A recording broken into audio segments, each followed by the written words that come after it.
Many people want to know how our property markets will be playing out over the next year or two. Don't rule out what's in your own backyard. Behind me is the most of the hot trough coming in the east and moving north. Her family, her culture, and even herself. She's had the joy of finding it again.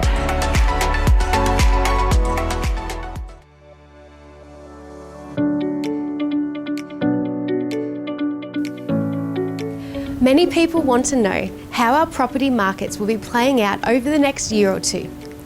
That's a question people are asking now that our real estate markets have turned the corner.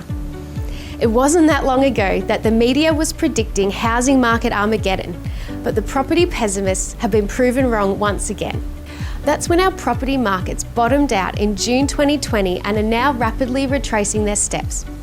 The turn in Australia's housing market has been remarkable, with the rebound in prices considerably stronger than many expected.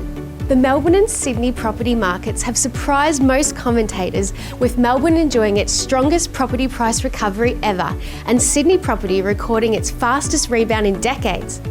The change in sentiment has been driven by the combination of lower interest rates, easy access to credit, and increased certainty about housing taxation. Nationwide, property prices are likely to continue to rise till the end of the year.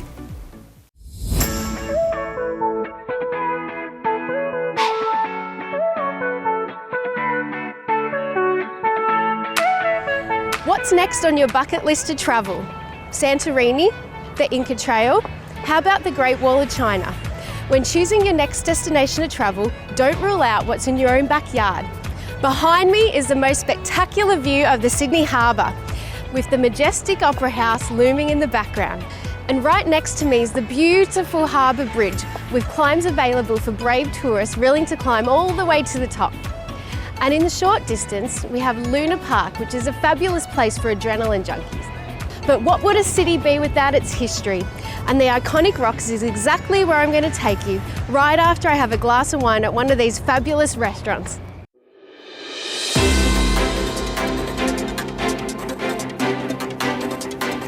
The heat is still stifling our senses, with Saturday reaching a scorching 33 degrees here in Victoria, but the rest of the week will certainly be cooling down and bringing rain and relief to farmers.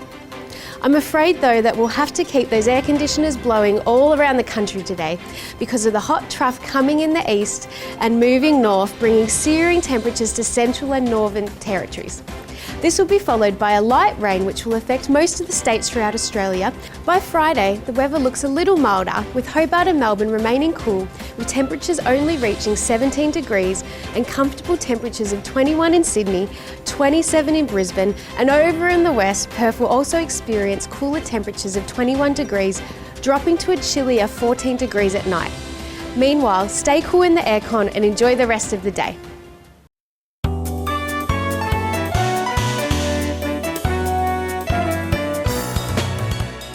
My next guest is from the Czech Republic, and after losing her home, her family, her culture, and even herself, she's had the joy of finding it again, all the way on the other side of the country here in Australia. Welcome, Susie. Hi. Let's work backwards. You're a superb drama coach, a mum extraordinaire, an actor and a stuntswoman and an author. What motivated you to succeed after such a challenge as an asylum seeker? Well, I guess the desire to make a difference, to be heard, and actually people who didn't believe in me, people who said, no, you can't do this, it can't be done, that challenges me. But yes, I've got stories to tell and the desire to share them. What do you love about teaching drama to children? Well, that's quite easy. I get to play, I get to dress up, I get to be a fairy or a witch. But most importantly, I'd say it's getting through to the kids, finding out all about them and helping them find their voice and helping them stand on their 2 feet and be proud and be strong and seeing them have fun. Yeah. It's amazing. You notice the difference. Absolutely. You're a remarkable spirit, Susie. What's next for you in the coming year? I've got lots of plans. I'm working on a few books and for my daughters, one for each. I'm working on a film script. And I want to try acting again, maybe some stunts, and then just keep growing as a person and learning new skills. Well, thank you so much for coming today. It's been a pleasure. And next week we have another inspiring story, so join us then. I'm Megan Lay. Good night.